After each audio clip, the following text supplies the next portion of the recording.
Hey guys, happy Sunday. I want to do this quick video on winter preparedness, kind of vehicle preparedness tied together because of something that happened last week. So we had that snow squall roll through in this area, and we had like 26 accidents in only a couple mile span.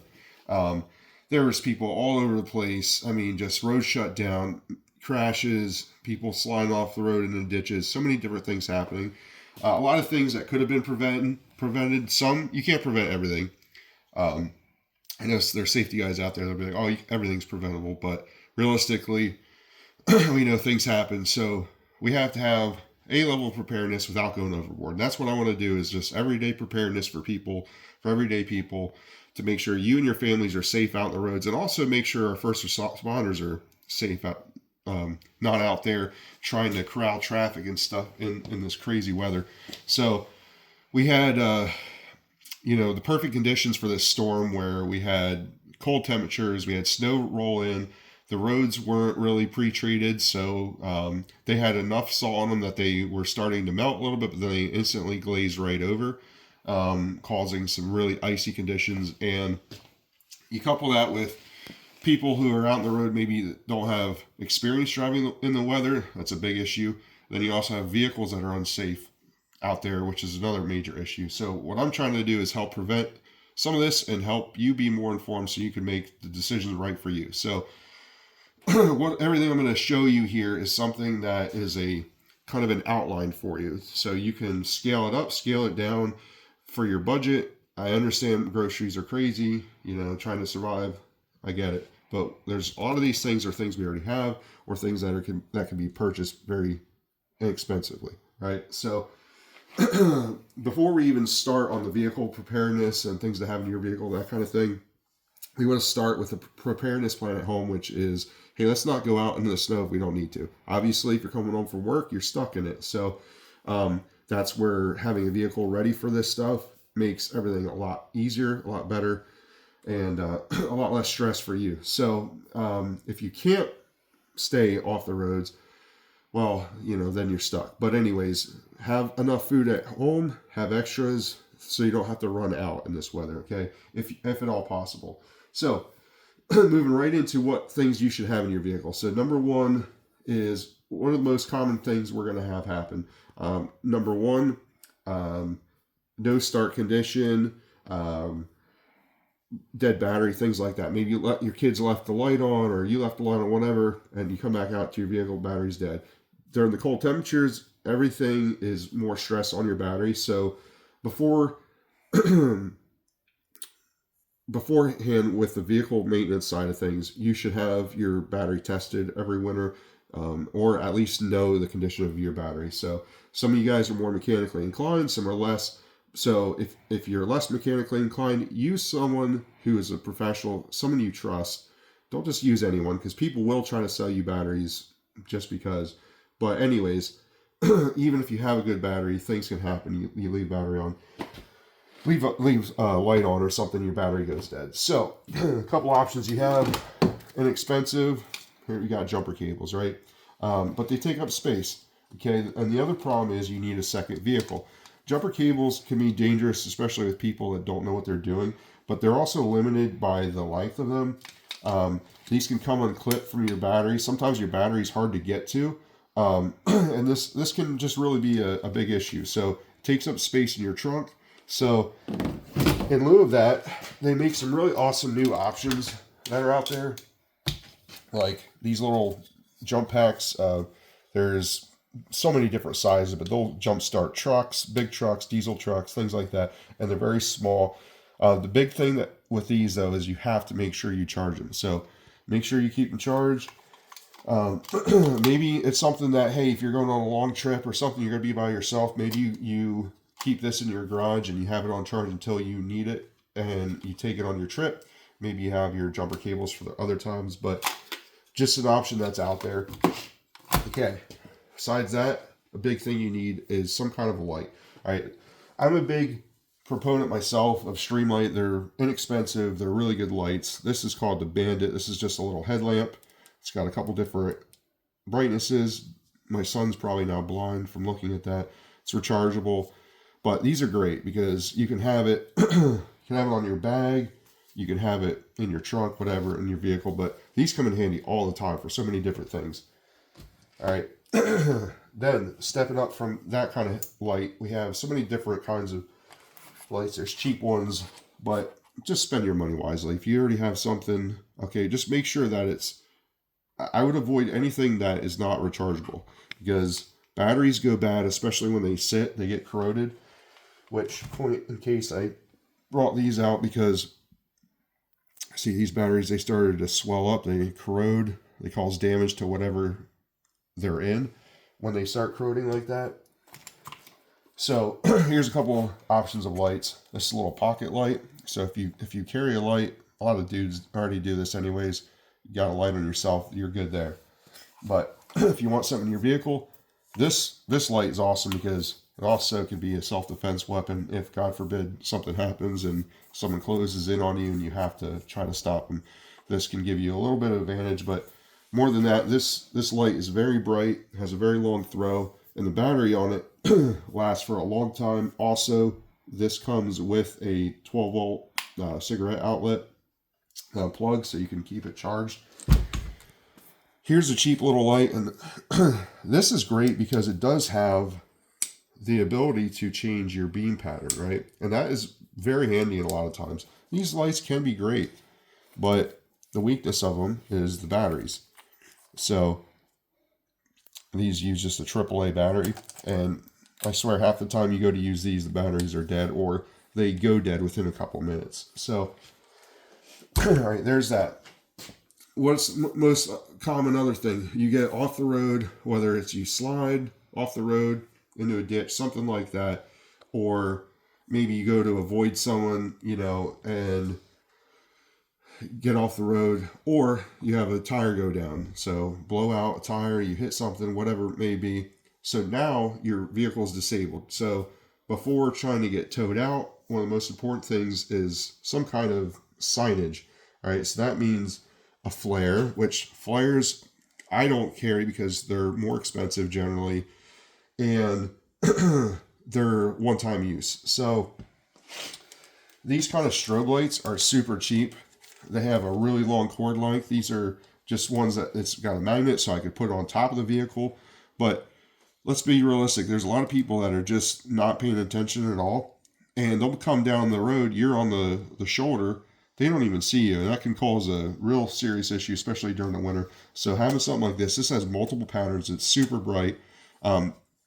It works great. The only problem is if you lose battery power, now it's not you're not going to be able to use it. So we have something like this. This is made by Michelin, which I'll show you kind of the pros and cons of this. So this has an actual built-in light. So if you have to change a tire, actually it has like a little stand on it so it can stay there and it give you light. You don't have to have an extra person to hold. Then it also has multiple strobe patterns and it's very bright, but one of these really isn't nearly as bright as what this is. So I might want to carry two of these, and the price of that goes up more. But at any rate, it's something to have, but the weakness with this is, again, the batteries. So those corroded batteries actually came out of here. So you can see that there's still signs of corrosion in there. And guys, by the way, I didn't say this at the beginning, but don't mind me. I'm sick. Everybody in the family's sick right now. All this stuff going around. And so if I'm a little snot-nosed, I'm sorry. And this is low budget. This is just a cell phone. I'm not going to be editing the video, so hopefully we can do this all in one take. But anyways, signage. This can give you some standoff distance. The nice thing with this is I can walk this, let's say 100 feet behind my car, and it gives people that time to, hey, start moving over to the other lane while I'm over here changing a tire or something like that. At least getting people off. The people that you know are still looking at their cell phones. They're going to say, oh, they're going to see that light. It's going to grab their attention and hopefully, you know, help just make this situation a lot more safe. So that's your signage. Now we're off the road. Something that everybody should have, just because it happens a lot, is some kind of tow strap. Okay, so you should know you don't even need to know where to tow from, because I guarantee you there's some guy out there that he's willing to pull your vehicle out. There's guys, especially in our area, they got Jeeps, they got 4Runners, stuff like that, big trucks, and they are starting to salivate right now thinking about pulling cars out of ditches. So, anyways, have a tow strap though, and then that you can have that ready if you know how to use it properly. Don't hook this thing to that components that are going to pull right off, right? So make sure whoever's towing knows what they're doing. But something like this can really save you. Get that out of the way now. So, okay. Another common thing we already talked about was tire pressure. The tire's blowing out. Okay, so having yourself something like this, these are very cheap and nice little kit. So you have your tire plugs, you've got all the tools to do everything, and they even come with, I was thinking this one actually came with CO2 to actually help blow it up, but I don't think it did, so maybe I was wrong about that. I've used this once on a friend's car actually, so you can see it's been used. But anyways, common thing, you pick up a nail, you can fix it here, but now you can't inflate it. Okay, so you have to have a way to inflate the tire too.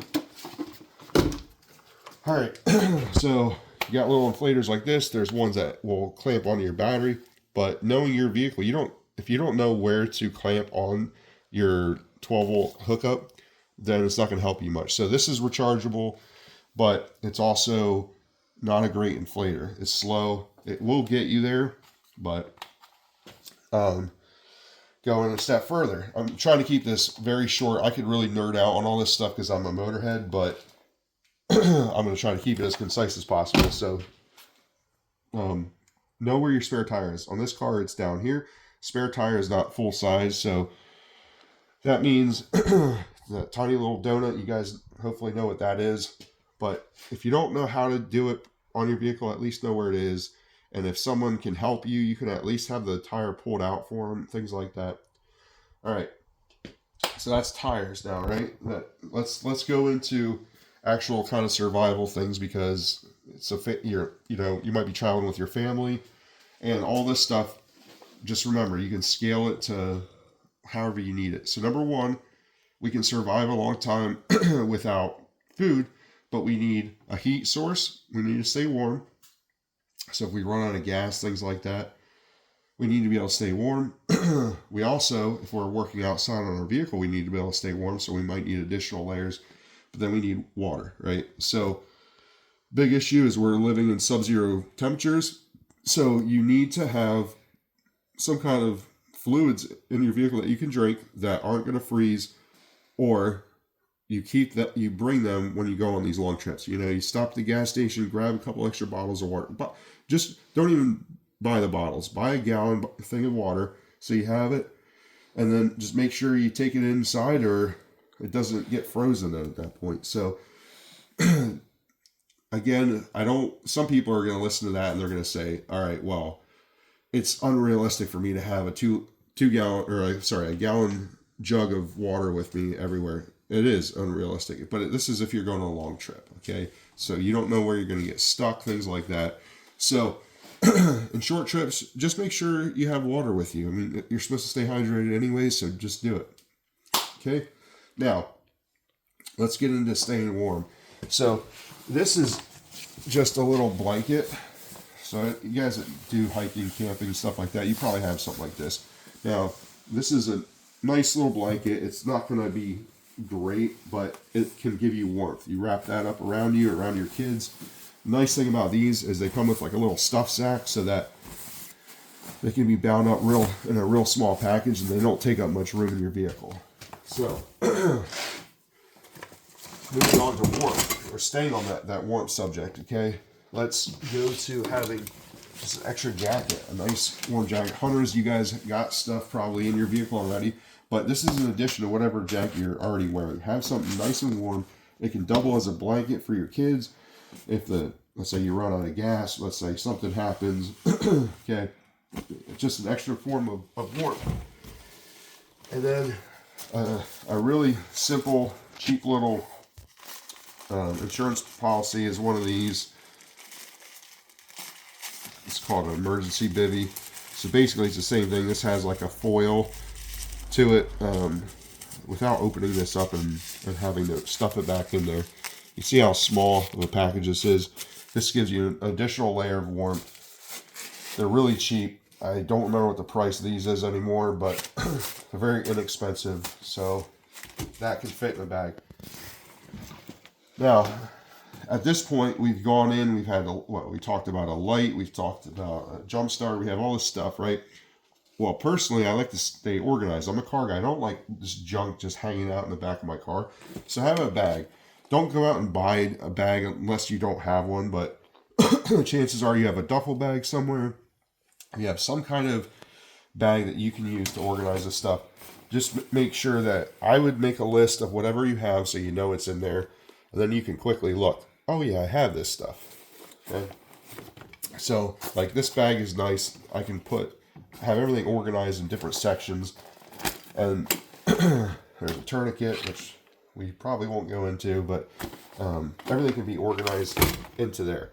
And then that way everything's off to the side, and I still have room to use my trunk for everything else and everything else. So now let's get into medical. Medical is one of the most common things you're going to run into. If you're in an accident, you might need to stop a bleed. You might need to render aid of some sort. And if you are someone who's serious as a father or a mother, you need to take some kind of medical course. There's great medical courses that stop the bleed courses. That's something I absolutely suggest everyone goes out and do. Find one local. I'll probably be putting one on at some point using one of the local either fire departments or local first aid groups. So, but anyways, if you don't know how to use everything, at least have the kit, because there might be someone that shows up to an accident that can render aid to you, and they can use the stuff you already have.